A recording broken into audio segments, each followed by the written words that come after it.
Let's bring in our political panel, Republican strategist and Jeb Bush supporter Ana Navarro, Katrina Pearson, a national spokeswoman for the Trump campaign, Amanda Carpenter, a former communications director for Senator Ted Cruz, and CNN political commentator S.E. Cupp. Ladies, thanks one and all for being here. Katrina, let me start with you. You just heard Sarah Palin, obviously a huge fan of Donald Trump, but she agrees with Rush Limbaugh and Mark Levin that the criticism that Trump levied against Ted Cruz, that he's a little bit of a maniac for the way he goes after the Republican establishment, she doesn't care for that. She thinks that's wrong, as does Levin, as does Limbaugh. Is he going to continue that line of attack? Well, I think we're going to have to see.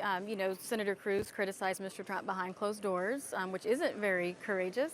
And I think Mr. Trump just responded accordingly. He obviously felt like, he had a decent relationship with Mr. Cruz, that he could criticize him openly instead of behind closed doors. His response to that was his own personal, objective opinion, and he's never been shy about hiding that. That is true. Amanda, let me ask you. David Axelrod was on earlier, and he said if he were advising Donald Trump, and to be fair, I asked him, what would you do if you were advising Donald Trump? He said, go after Ted Cruz for being a politician, for saying one thing in public and another thing in private, which would hurt his brand, and not this other attack that Donald Trump is doing about, like, you're a little bit of a maniac for going against the establishment. That's an awfully hard charge to land. Saying that Donald Trump doesn't have the best judgment is probably the most benign thing that you could say about Donald Trump. But listen, I do think Donald Trump made a huge mistake by attacking Cruz from the left. That is what starting to turn talk radio against Donald Trump, which is a huge, huge problem for him going forward. S.E., what do you think? This is a very sort of sordid love triangle. Ted Cruz, Rush Limbaugh, Donald Trump, these are all my on the right, and it's put Donald Trump in a very tough position because, frankly, as loyal as Trump's folks are, Rush's supporters are 1,000 times more loyal. So if Rush is communicating that Trump is playing a dangerous game, attacking Ted Cruz, and is saying no genuine conservative would attack Ted Cruz in this way, that's putting a huge group of the same kind of people in the position to have to make a choice. And if they choose Ted Cruz going into Iowa, where he's already surging and now leading Donald Trump, that puts him in a tough spot going ahead. And it's the first time this happens to Donald Trump. He's gone after Marco Rubio. He's gone after Jeb Bush. He's gone after everybody. He's gone after Megyn Kelly.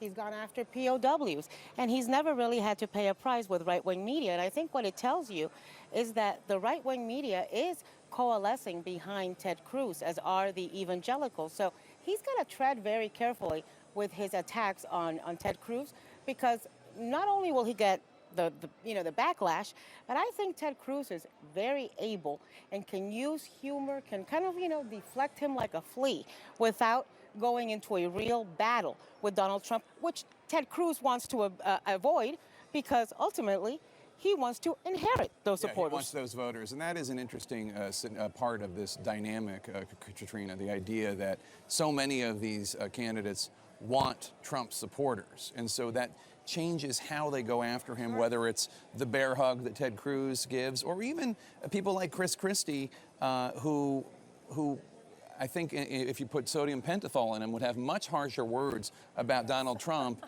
especially on the Muslim issue, going after Muslims celebrating in Jersey City, et cetera, which we have no evidence that it happened. We don't have to revisit that right now, but I think Chris Christie would be harsher if he didn't want that. In the latest Monmouth National Poll, 41% of the Republican voters. Well, that's a big part of the base, and they're pretty solid. So that makes complete sense to me. But we spend so much time talking about the response that Donald Trump gives, but we don't really talk about the attack that was waged. Ted Cruz attacked Donald Trump the exact same way the establishment attacked Ronald Reagan.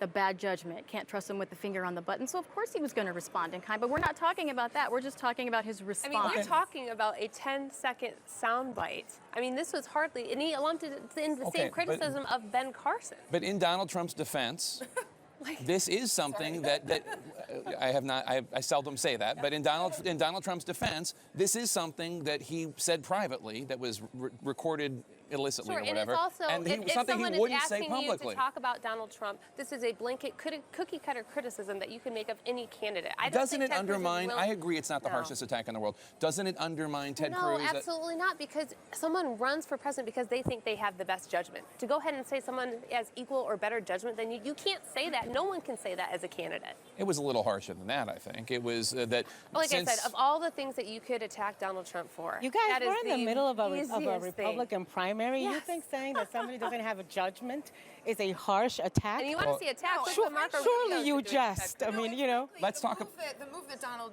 Trump made after, which was to say, you know, I like Ted Cruz, but he's an evangelical, and I don't know a lot of evangelicals coming from Cuba, was a very strange non sequitur, I think, meant to dog whistle that Ted Cruz is somehow some kind of foreigner, which of course he's not. Trump is now an evangelical. Well, Which, by the born way, in- let me born in Canada. also say, coming For from the record, he was born in Canada. Exactly. and let me So- just say, coming from Miami, Yeah. there's a lot of evangelicals coming out of Cuba. A lot of evangelical There's leaders a who are million. Cuban American. There's a million in Cuba. Before we have run out of time, Anna, Jeb Bush. This is the commander-in-chief debate. That's his whole pitch. He is the one who will be steady. He is the one that is prepared to be commander-in-chief. Unlike these young senators, unlike these ignorant outsiders, that's Jeb Bush, not me. Sounded pretty What good to is me. it? What's he going to do? What's he going to do Look, to bring it? I think he needs to stand up there and not only talk about his policy, which he has. He was the first guy that came out with a proposal on how to fight ISIS. He also needs to win this stylistically. He needs to make some good points. I think he needs to say, look, you know, where we are right now, this with ISIS, the national security threat is where we separate the men from the boys. And, you know, he needs to make that point. You and should he go needs up to on look stage and make that point. I liked it when Anna said Well, it. look, the good news for Jeb is that expectations are low. And if he has one good soundbite, I think he walks away from this debate in a better position. But Jeb Bush also said that Donald Trump would be in decline today. He and did. He's not. In and November, he barely he said registered to by even this make the day, stage tonight. by this day, December 15th, Donald Trump would be in decline, and I think it's fair to say Donald Trump is only ascendant with the possible So did all of exception us. Iowa. I mean, you know, Not all of us. Well, okay, with the exception of you, but you know, most people who don't partake of Kool-Aid have been, you know, making that prediction for a very long time. All right, S.E. Cupp, Amanda Carpenter, Katrina Pearson, and Anna Navarro, thanks so much.